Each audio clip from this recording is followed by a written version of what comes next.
하나님께서 오늘 우리에게 주시는 말씀 함께 나누겠습니다. 오늘은 우리도 예수님의 성품으로라는 제목으로 오늘부터 이제 베드로 후서 말씀을 함께 보도록 하겠습니다. 자, 베드로 후서 1장 1절부터 7절 말씀 함께 봅니다. 제가 봉독하도록 하겠습니다. 예수 그리스도의 종이요 사도인 시몬 베드로가 같은 믿음을 가진 여러분에게 이 편지를 씁니다. 우리 하나님이시요 구원자이신 예수 그리스도께서 주신 이 믿음은 얼마나 귀한 것인지요. 또한 그러한 같은 믿음을 우리 모두에게 갖게 하신 그리스도께서는 얼마나 의롭고 선하신 분이신지요. 여러분은 하나님의 은혜와 평안을 더욱더 받기를 원합니까? 그렇다면 예수 그리스도를 더 깊이 배우십시오. 우리가 그리스도 예수를 깊이 알면 알수록 그리스도께서는 당신이 지니신 위대한 능력으로 하나님 앞에서 올바른 생활을 하기에 필요한 모든 것을 우리에게 나누어 주십니다. 그뿐만 아닙니다. 그리스도께서는 당신의 영광과 선한 품성도 우리에게 나누어 주십니다. 그리고 그 같은 권능으로 놀라운 은총을 풍성하게 내려주시기로 약속해 주셨습니다. 그 덕분에 우리는 정욕과 부패에서 해방되어 그분의 품성을 나누어 받게 된 것입니다. 자, 5절, 6절, 7절은 우리가 한 목소리로 다 같이 읽겠습니다. 그러나 이런 은사를 받아 간직하려면 믿음만으로는 부족합니다. 여러분은 하나님께서 기뻐하실 수 있도록 덕을 쌓아야 합니다. 그러나 그것만으로도 부족합니다. 하나님을 더 깊이 알고 하나님께서 여러분에게 무엇을 원하시는지를 알아야 합니다. 더 나아가 여러분은 욕망을 버리고 인내와 경건을 몸에 익히며 기쁨으로 자기 자신을 하나님께 맡겨야 합니다. 이렇게 하면 다른 사람과 즐겁게 사귈 수 있고 친밀해지며 깊이 사랑할 수 있는 사람이 될 것입니다. 아멘. 오늘 이 말씀은 평소 저의 고민이기도 하면서 저에 대한 기도 제목이기도 합니다. 그래서 말씀을 준비하면서 너무나 반가웠어요. 제가 기대했었고 하나님 앞에서 풀려고 했었던 바로 그 기도 제목이었기 때문에 오히려 이 말씀이 저에게는 개인적으로는 너무나 기대되는 말씀이고 기다렸던 말씀입니다. 자, 우리가 앞서 지금까지 베드로전서 말씀을 묵상했는데 베드로전서가 어떤 책이냐면 베드로후서와는 약간 성격이 좀 다릅니다. 베드로전서는 외적인 박해로 인해서 생존의 위협을 받고 있는 성도들에게 이 상황 가운데서 우리가 어떻게 믿음으로 인내하면서 거룩한 삶을 끝까지 살아낼 수 있을까? 여기에 대한 시련을 극복할 수 있는 믿음에 대해서 말씀을 전하는 것이 앞에 나와 있는 베드로전서, 먼저 쓴 서신이고 이후에 베드로가 다시 편지를 씁니다. 이게 베드로후서인데 베드로후서에 중점적인 주제가 하나 있습니다. 여기서 다루고자 하는 베드로의 주제는 뭐냐면 이단입니다. 교회 안에, 초대교회 안에 박해가 있는데 자신들의 믿음을 지켜가면서 그 믿음 안에서 살아가려고 발버둥 치는 초대교회 안에 이단이 들어와서 잘못된 하나님 나라의 복음을 증거하고 그걸 가르치고 있었다는 것입니다. 외적으로는 박해요, 내부에서는 이 믿음을 무너뜨리려고 하는 이단의 시도가 여전히 성도들을 괴롭히고 있었다는 거예요. 여러분, 성도들을 흔드는 것은 외부의 시련도 있지만 잘못된 교리로 인해서 성도 자신의 믿음이 다른 방향으로 흘러가는 바로 이 이단 문제도 초대교회에는 엄청난 위협이 됐던 겁니다. 여러분, 이단이라는 것 특별한 기술이 필요한 건 아니에요. 이단이 되는 것 무척 쉽습니다. 복음을 자의적으로 해석하는 것이 이단입니다. 98%가 같아도 나머지 2%를 자기 자의적으로 해석하게 되면 결국에는 쉽게 이단이 될 수 있는 것입니다. 쉽게 말하면 내 가치관과 철학과 도덕적인 기준으로 성경을 이해하게 될 때에 쉽게 이 말씀을 잘못 해석할 수도 있고 적용할 수 있습니다. 그렇기 때문에 여러분, 진리의 복음보다 훨씬 더 사람들에게 어떨까요? 이단의 이런 가르침과 이런 교리들이 대중적입니다. 사람들이 그것을 받아들이기 쉬워요. 왜? 사람의 인격과 마음과 성품에 맞게 그것을 해석하기 때문에. 무척 그 말씀이 우리가 듣기에 달콤하고 야, 저렇게 하면 신앙생활 편하겠구나, 저렇게 하면 쉽겠구나라는 것이 느껴지는 것이 이단의 가르침이에요. 철저하게 인간적입니다. 하나님은 이렇게 말씀하셨는데 우린 이렇게 해도 돼 라고 말하는 것이 이단이에요. 얼마나 매력적인지 모릅니다. 기본적인 인간 심리에 맞춰서 해석하기 때문에 거부감도 적습니다. 그러니까 사람들이 매력을 느끼고 빨리 이 이단 신앙에 잘못된 교리에 빠질 수 있다는 것입니다. 그래서 당시에 교회에 엄청난 위협이 됐습니다. 여러분, 현대 크리스찬들과 교회도 여전히 이런 위협에 노출되고 있는데, 자, 그렇다면은 어디서부터 우리가 다시 한번 시작해 볼까요? 이런 위협 가운데 우리를 다시 한번 재정비할 때에 어느 시점부터 한번 우리가 시작해 보면 좋을까요? 2절 말씀 보시면 예수 그리스도를 더 깊이 배우는 것, 여기서부터 시작을 합니다. 예수 그리스도를 더 깊이 배우는 것. 저도 모태신앙이지만 예수 그리스도를 깊이 배우는 것을 게을리할 수가 없습니다. 목사여도 마찬가지입니다. 세상적으로는 라이센스를 받은 사람이에요. 공식적으로 신학을 공부했었고 대학원 석사까지 받았지만 저의 공부는 멈출 수가 없어요. 그리스도 예수를 알아가는 것은 이거는 쉴 수 있는 문제도 멈출 수 있는 문제도 완성되는 문제도 아닙니다. 계속 하나님을 알아가고 복음을 알아가야만이 저도 말씀 앞에 그 진리에 온전히 설 수 있는 거예요. 자, 교회가 건강하기 위해서, 교회가 바로 세워지기 위해서, 우리가 바른 신학과 바른 교리, 믿음의 복음 위에 서기 위해서는 예수 그리스도가 어떤 분이신지를 우리가 다시 깊이 아는 것, 거기서부터 다시 시작하시면 됩니다. 여러분, 교회가 건강한가를 알려면은 성도들이 복음에 대해서 성경적으로 잘 알고 있느냐, 이것만 물어보면 쉽게 알 수 있어요. 복음자리 교회가 건강한 교회냐, 괜찮은 교회냐, 여러분들이 복음을 알고 있느냐, 알지 못하느냐, 여기에 달려져 있습니다. 하나님 나라의 복음을 우리가 알고 그 하나님 나라의 복음으로 살아가게 될 때에 교회가 건강하다라는 척도가 여기에서 우리가 발견할 수 있는 것입니다. 그래서 여러분, 복음은 초대교회가 겪었었던 모든 박해와 고난을 이겨낼 수 있는 유일한 능력이 됐던 겁니다. 그래서 오늘 베드로가 이 복음의 진리에서부터 다시 출발점을 지는 거예요. 이단을 이길 수 있는 방법은 그들과 말싸움에서가 아닙니다. 내가 진리에 다시 서는 겁니다. 복음이신 예수 그리스도를 알았기에 우리는 죽음 앞에서도 끝까지 그 믿음을 지켜낼 수 있는 신앙이 생기는 것이고, 초대교회도 마찬가지예요. 복음을 그들이 잘 알았고 예수 그리스도를 온전히 알았기 때문에 순교가 두렵지 않았던 겁니다. 그걸 감당하는 거예요. 3절의 말씀해 보시게 되면 이런 말씀이 있습니다. 우리가 그리스도 예수를 깊이 알면 알수록 그리스도께서는 당신이 지니신 위대한 능력으로, 자, 2절에서 어떻게 말씀했습니까? 예수 그리스도를 우리가 알아가는 것부터 시작한다고 그랬죠. 그분을 깊이 알면 알수록 어떻다고요? 주님이 당신이 지니신 그 위대한 능력을 하나님 앞에서 올바른 생활을 할 수 있도록 저와 여러분에게 필요한 것들을 공급해 주신다는 거예요. 우리가 그분을 알려고 하면 그분은 우리에게 우리가 필요한 것을 공급하신다라는 겁니다.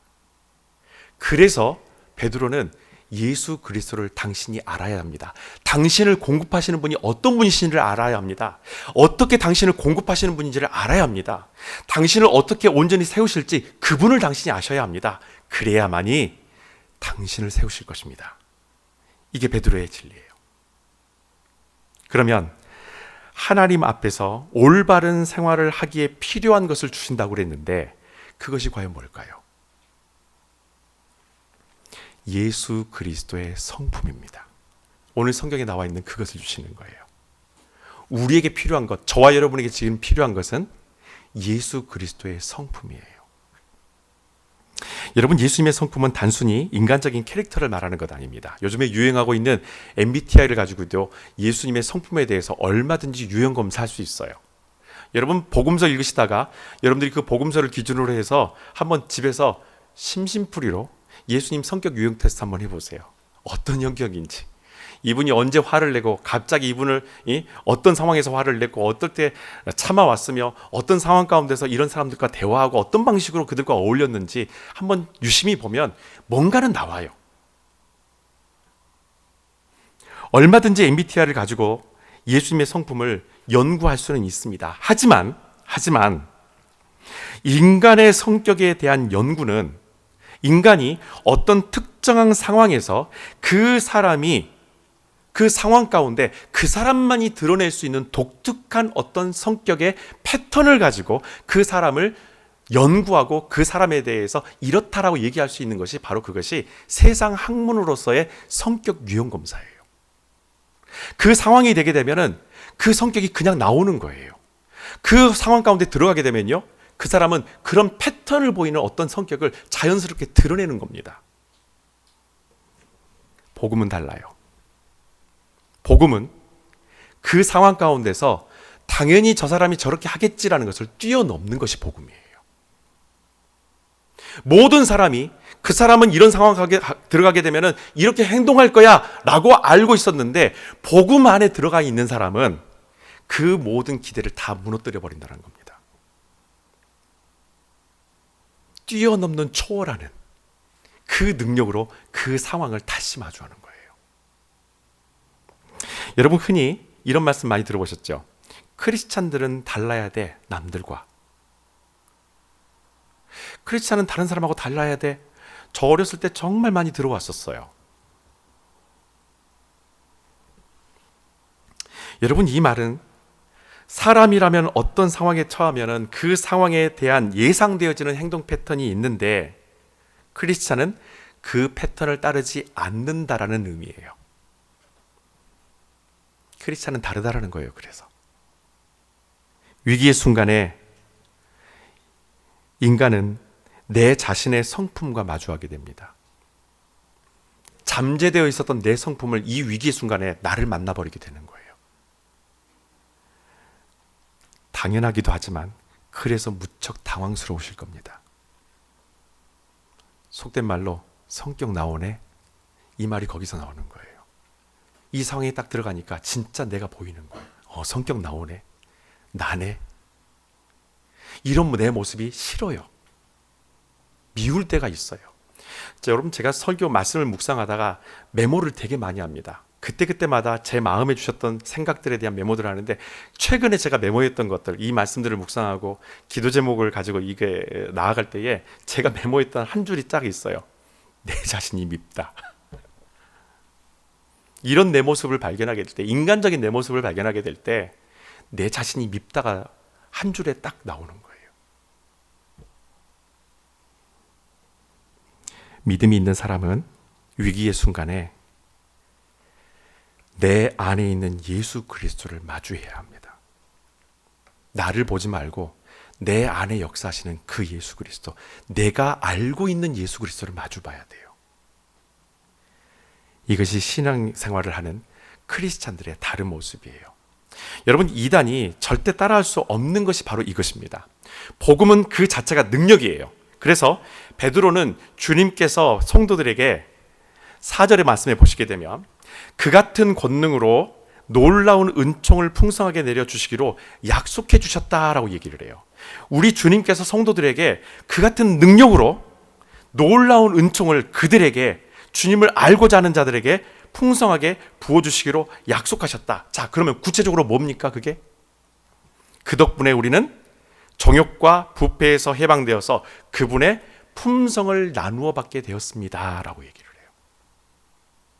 그분이 권능으로 우리에게 뭔가를 부어주시는데, 풍성하게 주시는데, 그것 덕분에 우리가 자유함을 입게 되었다라는 것입니다. 그리고 그것을 통해서 얻은 것이 그분의 품성, 그분의 성품이라는 거예요. 그래서 우리가 정욕과 부패에서 해방된 상태를 성경에서는 이것을 거룩 또는 성결이라고 말을 합니다. 거룩과 성결은 다른 특별한 뜻이 아니에요. 주님께서 주신 힘으로 주님께서 기뻐하시지 않는 자리에서 멀어지는 것, 주님께서 원하시는 그 자리에 서는 것이 거룩과 성결입니다. 여러분, 베드로는 우리가 예수 그리스도의 성품이면서 동시에 하나님의 성품이신 바로 이 거룩과 성결을 얻기 위한, 오늘 말씀에 제가 여러분들과 같이 읽었었죠. 5, 6, 7절 8가지 단계를 얘기합니다. 여러분, 나중에 오늘 이제 물론 제가 PPT로 여러분에게 보여드리겠지만 개역개정 성경에 보게 되면은 이것이 명사로 나와 있어요. 이 명사를 오늘 말씀을 통해서 우리가 8단계를 한번 밟아볼 텐데, 예수 그리스도의 성품을 담는 것, 예수 그리스도를 알아가는 과정 가운데서 우리가 성장하고 성숙해하는 이 8단계는 과연 무엇일까? 8단계를 보시면서 나중에 여러분들 댁에 돌아가셔서 이 말씀을 다시 한번 복기하실 때 내가 부족한 것이 뭔지를 한번 체크해 보세요.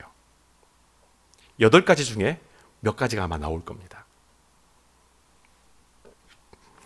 제가 왜 이것을 과정이라고 얘기했냐면, 우리는 간혹 이 정도면 충분하다고 생각하는 지점들이 있어요. 신앙생활 하다가. 그래, 나 이 정도면 나 신앙생활 난 충분히 하는 거야. 나 이 정도면 나 진짜 잘하는 거야. 다른 사람 몰라도 나 이 정도 있으면 나 진짜 잘하는 거야. 나 이 정도면 충분해. 분명히 그런 어떤 지점이 있어요. 내가 말씀 이렇게 보는 거, 나 이 정도면 나는 충분한 거야. 나한테 더 부담 주거나 나한테 프레셔 하지 마. 내가 이렇게 기도한 거, 나 이 정도면 나는 충분한 거야. 이 충분한 지점. 여러분, 베드로도 이것들을 분명히 인식을 했어요. 박해와 시련 가운데서 성도들이 끝까지 믿음을 지켜낼 수 있었던 것은 이 정도면 충분해라는 이 영적 안일함을 그들이 뛰어넘었기 때문입니다. 이 정도만 하면은 내가 버틸 수 있을 것 같아. 이 정도 박해는 이것을 뛰어넘었다라는 거예요. 반대로 말하면 이단들, 구약 성경에 거짓 선지자라고 나오죠. 거짓된 선생들, 거짓 선지자들, 이단들의 공통적인 메시지가 뭐냐면요, 이 정도면 충분해라는 겁니다. 말씀을 제시하고 당신이 이렇게 말씀을 지키면 이 정도로 충분해. 구약의 거짓 선지자들이 모두가 그랬어요. 하나님께서 그렇게 경고하셨는데 괜찮아. 이 정도면 하면 충분해. 신약의 이단들도 마찬가지예요. 그렇게까지 할 필요 없어. 이 정도면 충분해. 이 정도만 해도 너 천국 가. 여러분, 이것을 뛰어넘는 것은 우리에게 능력 주시는 성령님이 아니고서는 가능하지 못한 것입니다. 그분이 나를 도와주시는 것을 전제로 함을 통해서 우리가 뛰어넘는 거예요. 그래서 예수님은 우리에게 보혜사 성령을 보내주신다고 약속을 하신 겁니다. 자, 예수님의 성품으로 나아갈 수 있는 8가지 단계를 지금부터 설명을 드릴게요. 이거는 과정입니다. 과정이기 때문에 첫 번째부터 8가지를 여러분들이 유심히 보시고 내가 어느 지점에서 지금 막혀 있는가, 어느 지점이 지금 뚫리지 않고 이 지점이 막혀 있는가를 여러분들이 한번 체크하셔서 우리의 신앙을 다시 한번 점검해 보시면서 예수 그리스도의 성품을 닮아가셨으면 좋겠습니다. 첫 번째, 뭐가 중요할까요? 가장 기본적인 거. 믿음이겠죠. 베드로가 첫 번째로 얘기 강조하는 것이 뭐냐면 믿음이에요. 여러분, 믿음은 전적인 하나님의 선물입니다. 이단은 반대로 얘기해요. 네 노력해야 돼. 네가 노력하지 않으면 믿음이 안 와. 믿음은 100% 하나님께서 주시는 은혜예요. 말씀을 보고 성경 공부하는 거, 그건 내가 해야 될 일이지 그것을 통해서 믿음이 주어지는 건 아닙니다. 우리의 거듭남과 구원은 이 믿음을 통해서 얻게 되어지고 우리의 삶의 전환도 여기서부터 일어나기 시작하는 거예요. 여러분, 믿음을 통한 삶의 전환을 위해서 우리가 늘 새롭게 해야 되는 것 한 가지가 있습니다. 이건 여러분 꼭 기억하셨으면 좋겠어요. 죄에 대해서 회개하는 것을 놓치지 마세요. 매일매일 내 삶 속에서 하나님 앞에서 죄에 대해서 회개하는 것을 절대 놓치지 마세요. 예수님께서 이 땅에 오셔서 이 세상을 새롭게 다시 하실 때 주님께서 가장 먼저 선포하셨던 메시지가 뭡니까? 회개하라, 천국이 가까웠느니라. 하나님과의 400년 동안 끊어졌던 관계를 다시 잇는 예수님의 메시지의 첫 번째는 회개하라는 겁니다.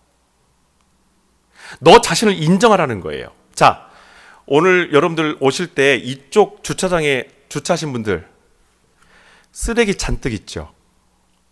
주차자리 이렇게 앞쪽에 보게 되면은 막 가구들 막 쌓여져 있고, 뭐 TV도 이만한 거, 뭐 튜브 TV, 옛날 TV도 막 올라 있고 가득하잖아요. 몇 주 됐죠, 지금. 안 치워져요. 자꾸 쓰레기 쌓여요. 왠 줄 아세요? 처음에는 한두 개가 나왔어요. 그때 제가 처음 봤었을 때. 근데 이걸 안 치우니까 사람들이 이걸 여기 쓰레기, 이런 가구 쓰레기를 버려도 되는가 보구나 하면서 계속 갖다 놓기 시작하는 거예요.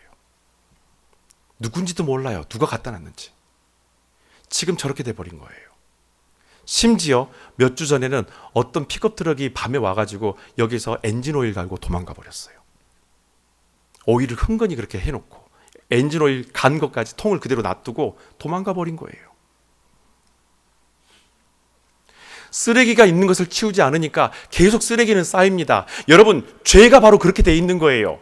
내 안에 있는 죄의 문제를 처리하지 않으면 그 위에다 우리는 또다시 죄를 자꾸 쌓아 올리기 시작하는 거예요. 처음에 죄를 지을 때는 되게 무서워요. 첫 번째 저 잘못된 저 쓰레기를 갖다 놓을 때 그 사람은 얼마나 두렵겠어요. 눈치 봤겠죠. 이 깨끗한 데다가 아무도 없는 데다가 내가 밤에 이렇게 나갔다 놓은 거 혹시 누가 보지 않을까 조심스럽게 갖다 놨을 거예요. 그런데 한두 사람이 갖다 놓은 다음부터는요, 다른 사람들은 그냥 대놓고 갖다 놓는 거예요. 여기 쓰레기 버리는가 보구나. 내 안에 죄의 문제가 해결되지 않으면요, 나는 거기에다가 내 죄를 또다시 쌓아요. 내가 저번에 버렸던 그 죄보다 내가 지금 짓고 있는 이 죄, 이건 약하니까 이거 하나 정도 얹어놓는 거 티도 안 나. 그래서 자꾸 쌓이는 거예요. 믿음이 내 안에 온전하게 자리 잡을 수 있도록, 믿음은 기초라고 있습니다. 첫 번째 단계예요. 이 믿음이 내 안에 온전하게 세워질 수 있도록 하기 위해서는 거기에 쓰레기가 쌓여져 있으면 안 됩니다. 죄의 문제가 거기에 자리 잡고 있으면 안 된다는 거예요. 이걸 치우시라는 거예요. 회개하라는 거예요. 기쁨으로 회개하십시오. 저는 회개 기도할 때 가장 행복해요. 나를 깨끗게 하시고 내가 자유할 수 있는 기회가 이 회개 기도를 통해서 오기 때문에 회개할 때 얼마나 기쁘고 감사한지 몰라요. 주홍 같은 나의 죄를 흰눈처럼 희게 하시는 우리 주님의 그 은혜와 은총과 긍휼이 있기 때문에 회개할 때마다 너무 자유롭고 감사하고 기대되는 거예요.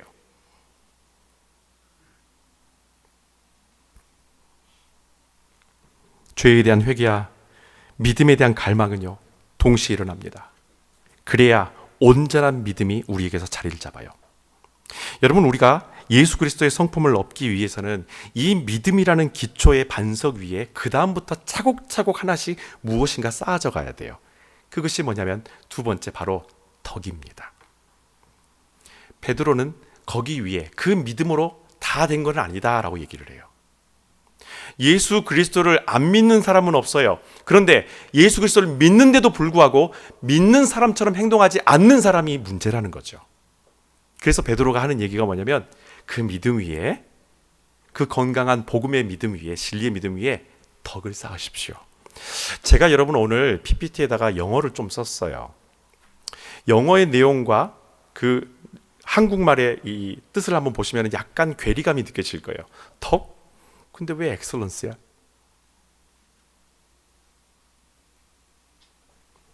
여러분, 덕에 해당하는 헬라어가 아레텐입니다. 이 아레텐은 도덕적인 탁월함을 뜻할 때 사용하는 단어예요.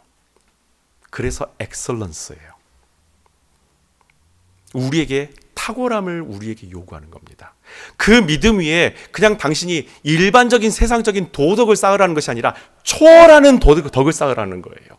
세상적인 다른 사람들도 다 윤리 도덕적으로 살아가는 기본적인 덕이 아닌 예수 그리스도의 성품으로서의 초월할 수 있는 덕. 예수님은 일반적인 세상 사람들의 도덕성을 초월한 초월적인 도덕성을 가진 분입니다. 예를 들어보면 유대인들 사회에서 세리들을 못마땅하게 하고 그들에 대해서 손가락질하는 것을 그 누구도 도덕적으로 잘못됐다고 인식하지 않았던 시대예요. 손가락질하는 건 당연하고 손가락질 안 하는 사람이 이상한 시대예요. 이게 도덕적으로 합당한 시대입니다. 그런데 세상적으로 맞다고 말하는 그 도덕이 맞다라고 그들이 인식하고 있었던 일반적인 세리에 대한 그들의 인식을 예수님께서는 초월적인 덕으로 그 세대를 당신이 가슴에 품어버리신 거예요. 이게 바로 베드로가 말하는 우리에게 요구하는 덕입니다. 다른 사람들이 똑같이 손가락질하고 무시할 때 당신은 그것을 가슴에 품으라는 거예요. 초월하시라는 거예요. 이게 믿음이에요. 믿음은 여기서 힘을 얻습니다. 여기서 능력이 나타나는 거예요.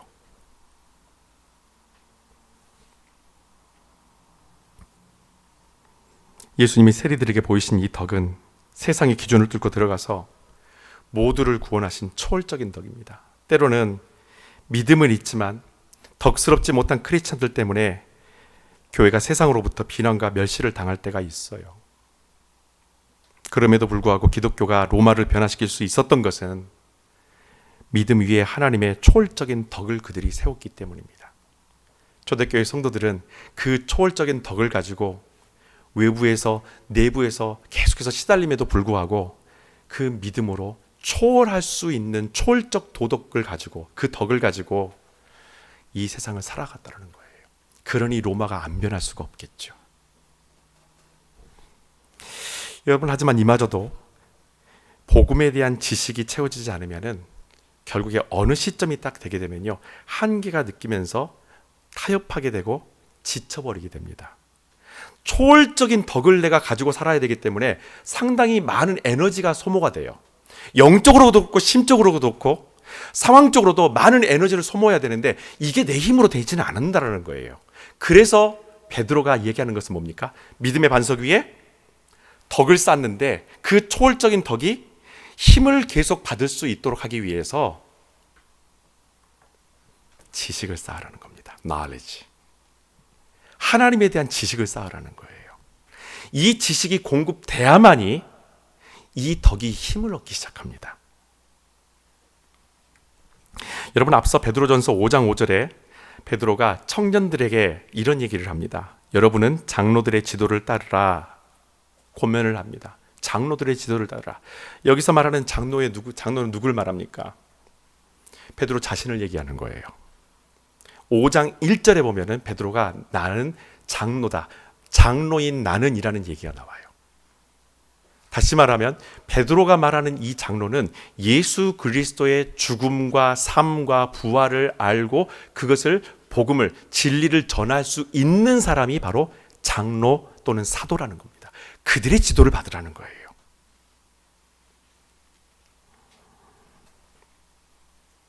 예수 그리스도에 대한 지식과 그 지식을 통한 실질적인 삶의 자세를 우리는 이 지식을 통하여서 지도를 통하여서 배우게 됩니다.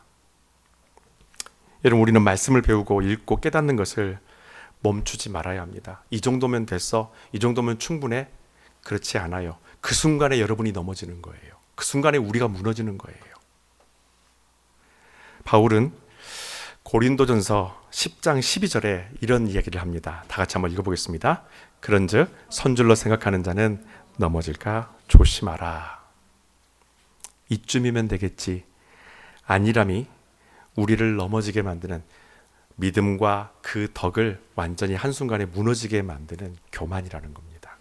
계속해서 말씀을 공급받으십시오. 그 말씀의 지식도 공급받으십시오.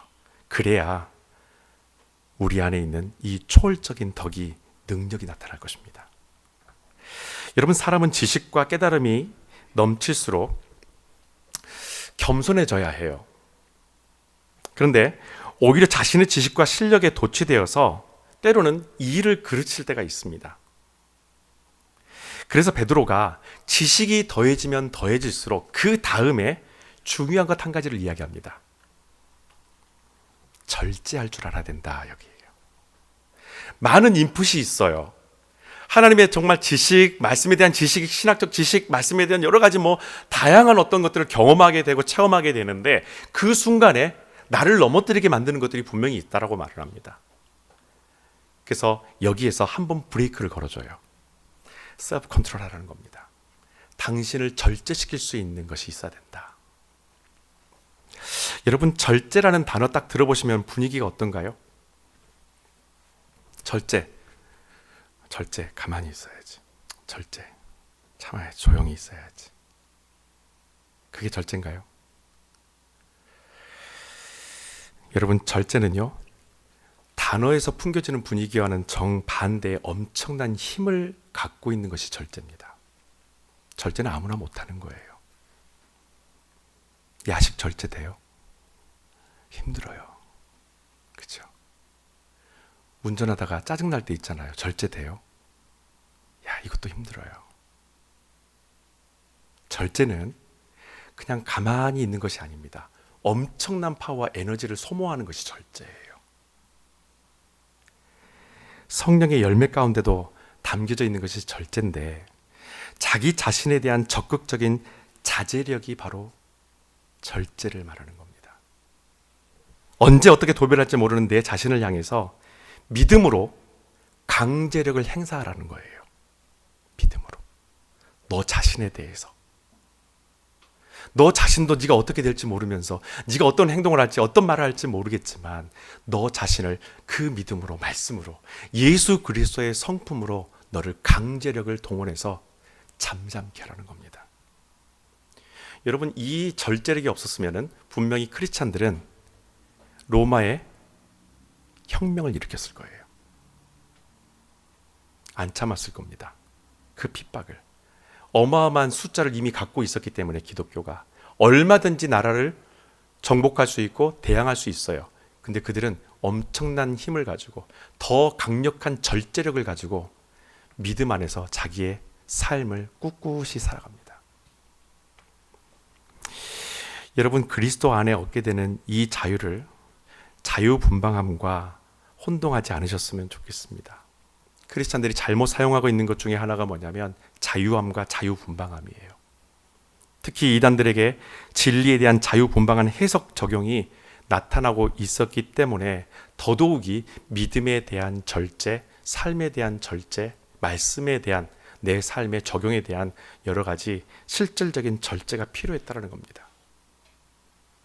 이렇게 절제할 수 있는 지혜로 살아가게 되면 어떠한 고난 현장에 여러분들이 있어도 그곳에서 인내할 수 있는 힘을 얻게 될 것입니다. 절제 자체가 힘이기 때문에 우리에게는 그 다음으로 이 절제함을 통해서 인간의 욕망을 버리고 끝까지 절제할 수 있는, 인내할 수 있는, 참아낼 수 있는 그 힘을 우리가 얻게 된다라는 겁니다.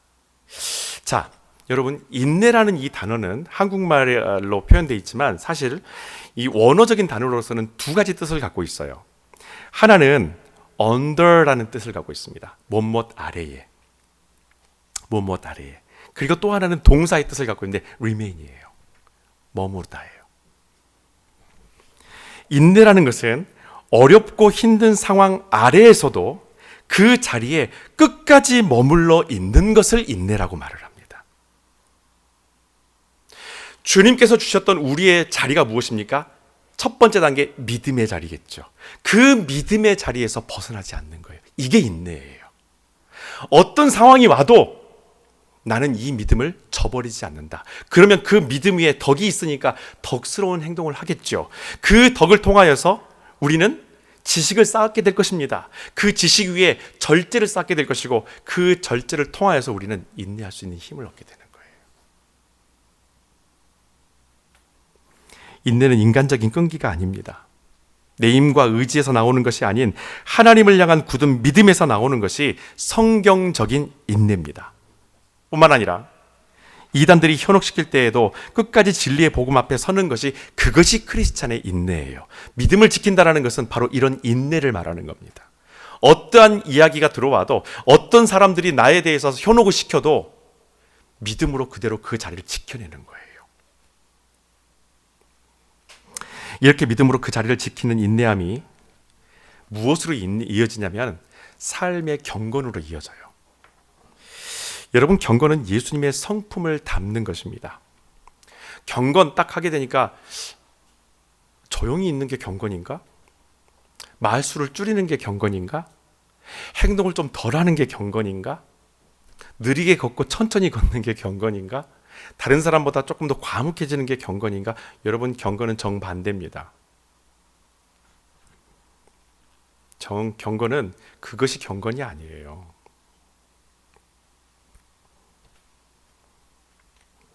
오히려 참된 경건은 복음을 적극적으로 선포하고 믿음의 교제를 나눌 수 있도록 지경을 넓혀버립니다. 내 안에 그리스도의 경건이, 그 복음의 경건이 딱 들어오게 되면요, 더 이 복음을 전하는데 입술이 열리게 돼요. 여러분이 더 담대해져요. 그리고 여러분의 삶으로 그 복음을 증거할 수 있는 용기도 생겨요. 뿐만 아니라 예전에는 그냥 낯을 가리고 나는 사람들하고 이렇게 가까이 하는 게 나는 어려운데 그런데 그런 사람이 복음을 만나게 되잖아요. 품기 시작하는 거예요. 지경이 넓혀지는 거예요. 이게 경건의 힘입니다. 우리가 닮아야 할 예수님의 성품으로서의 경건은 하나님 앞에 겸손함으로 나를 그분께 온전히 맡기고 그분의 뜻을 존중하고 순종하는 것, 이것이 우리가 쌓는 경건이에요. 자, 그렇다면 하나님이 당신의 백성에게 분부하신 그분의 뜻이라는 것은 과연 무엇일까요? 주님께서 우리에게 분부하신 뜻이 뭘까요? 이 경건, 하나님의 뜻을 순종한다고 했는데 그 뜻은 이것입니다. 내 이웃을 내 몸과 같이 사랑하는 것이 하나님의 뜻이에요. 베드로는 이럴 때일수록 더욱더 우리를 향한 하나님의 뜻에 순종할 것을 요구합니다. 박해가 있고 고난이 있고 힘들어요. 상황도 힘들어요. 마음의 요동도 있어요. 그러나 그럼에도 불구하고 마음의 중심이 하나님을 향할 수 있도록 그분의 뜻을 향할 수 있기를 요구합니다. 곧 그것은 다른 사람들과 친밀해지는 거예요. 드디어 경건을 통해서 이제 그것이 밖으로 분출되기 시작하는 겁니다. 여러분, 믿음이라는 것은 어떻게 내가 확인할 수 있을까요? 내 안에 믿음이 있다라는 거. 믿음으로 행할 때 그걸 발견하게 돼요. 머릿속에서만 내가 믿음이 있나 없나를 고민하니까 믿음이 있는지 없는지 자꾸 의심이 드는 거예요. 믿음대로 행해야만이 그 믿음이 실존한다는 것을 우리가 경험하게 되는 겁니다. 그래서 베드로가 형제 우애라는 이 단어를 가지고 서로 친밀한 관계, 함께 연합할 수 있는 하나됨의 관계를 우리 안에 일고 갈 수 있도록 하기 위해서 그 말씀을 전하는 거예요. 자, 그러면 여기 형제는 누구를 말하는 걸까요? 우리끼리? 교회 안에 있는 우리끼리? 아니죠. 나를 박해하는 사람까지 품을 수 있는 초월적인 덕으로서의 친밀함, 연합함. 이게 기독교의 힘이에요. 이게 복음의 힘이에요. 요한일서 4장 20절에서 21절에 이런 말씀이 있습니다. 만일 누가 입으로는 나는 하나님을 사랑하고 있다 하면서 믿음의 형제를 계속 미워하고 있다면 그는 거짓말장입니다. 자기 눈앞에 있는 형제를 사랑하지 않는 사람이 어떻게 보이지 않는 하나님을 사랑할 수 있겠습니까? 금요일날 제가 기도하면서 말씀 끝난 다음에 엎드려서 기도하는데 제가 말씀드렸죠. 이 성경 말씀이 제가 지금 요즘에 고민하고 하나님 앞에서 계속 풀어나가려고 하는 저희 기도 제목이라고. 주님이 딱 이 말씀을 주시더라고요. 저한테. 네가 말씀대로 온전하게 살지 않으면, 복음을 알지 못하고 그렇게 살지 못하면 보이지 않는 나를 네가 어떻게 믿을 수 있겠니? 이 말씀이 확 들어오는 거예요. 그렇구나.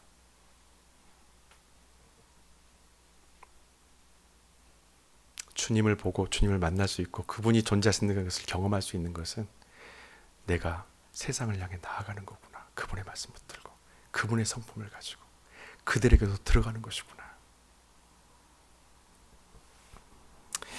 여러분, 이단의 특징은 성경적인 끝맺음을 하지 못합니다. 거의 모든 것이 성경과 닮아 있기 때문에 98%가 닮아 있어도 2% 때문에 다 현혹시키는 거예요. 끝맺음이 같지 않아요. 초대교회를 흔들었던 이단 역시 처음과 끝이 다릅니다. 여러분, 한국에 이단 연구소의 탕명한 소장이라고 있습니다. 아마 유명한 분이에요. 아마 아신 분들은 이미 다 알고 계실 겁니다. 탕명한 소장이 이런 얘기를 했어요. 우리나라에 최초로 이단 규정을 받은 종파가 하나 있습니다. 그게 바로 제7일 안식일교회예요. 1904년에 우리나라에 들어와서 초기에 가장 먼저 이단 규정을 받았던 종파인데 탁 소장이 이런 얘기를 합니다. 시한부 종말론에 기초한 교리를 가진 안식일교는 사실 사회적으로 많은 공헌을 했다. 아이러니죠. 안식일교가 한국에 들어와서, 아니 안식일교가 있는 미국 본산에도 여러 가지 사회적인 활동들을 되게 많이 했어요. 대표적인 게 채식주의죠. 콩고기 만들어서 사람들 건강 이야기하면서 거기에 이상구 박사까지 함께 더해가지고 아주 난리가 났었잖아요. 한국 전체가. 물론 지금 이상구 박사는 완전히 회심을 해서 오히려 그 안식일교가 갖고 있는 잘못된 교리를 지금 반박하면서 선교를 하고 있는, 복음을 전하고 있는 사람으로 완전히 바뀌었어요. 이제 발견하게 된 거예요. 그게 진리가 아니라는 것을. 근데 탁소장이 그런 얘기를 해요. 그렇게 사회적인 공연을 많이 했는데 그들을 이단으로 규정하는 기준은 사회적인 윤리적인 어떤 문제가 아니라 그것은 철저히 교리적인 문제에서 그들을 이단으로 규정하는 것이다. 그들이 사회적으로 어떤 일을 했든, 그들이 사회에서 얼마나 많은 공헌을 했든 그것이 그들이 이단이냐 아니냐를 판가름하는 기준이 아니라 철저하게 진리의 복음의 기준에서 그들이 온전한 복음을 갖고 있느냐, 진리를 붙들고 있느냐, 처음과 끝이 같으냐, 이것을 가지고 이단에 대한 부분들을 결정한다라고 얘기를 하는 거예요. 예수님을 깊이 알아야 그분의 성품을 우리가 닮을 수 있습니다. 진리의 복음을 빼앗기지 않아야 우리가 우리에게 주신 이 믿음 위에 세워져 있는, 단계적으로 계속해서 우리 위에 쌓여가고 있는 이 예수 그리스도의 성품, 이 신앙이 우리에게 온전한 빛을 발하게 되는 거예요.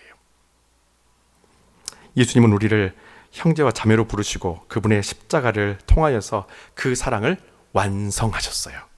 처음과 끝이 같다요. 예수님, 하나님께서 말씀하셨던 그 말씀이, 약속이 성취되어서 그 약속을 이루셨어요. 그러니까 처음과 끝이 완전히 같은 거예요. 이게 진리예요. 말로만 우리를 사랑하지 한다고 말씀하지 않습니다. 예수님의 성품은 그러세요.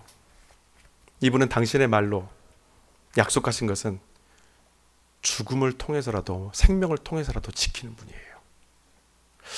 닮고 싶어요, 그것을 제가.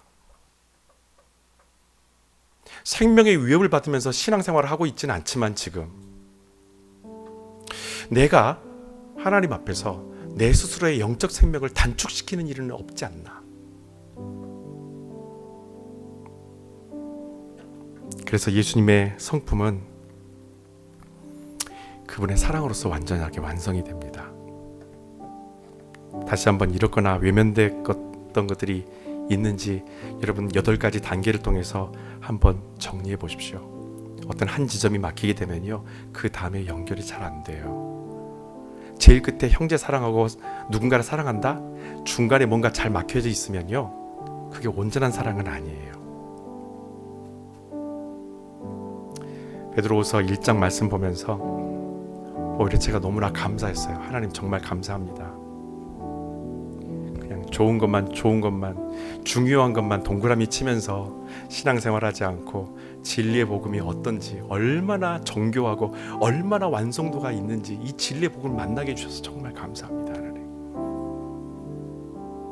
겉으로 보여지는 행위로서만 사랑하려고 하지 않고 처음부터 다시 쌓겠습니다. 하나님, 내 믿음의 자리부터 다시 쌓겠습니다.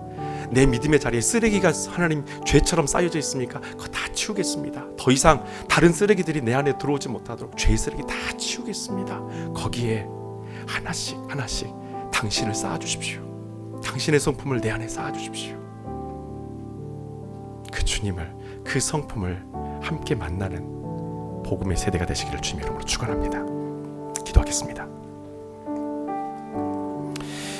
시간에 주신 말씀 붙들고 잠깐 우리 힘을 내어서 기도했으면 좋겠습니다. 주여, 우리가 다시 서게 하옵소서. 주님의 성품을 보게 하옵소서. 주님을 알게 하옵소서.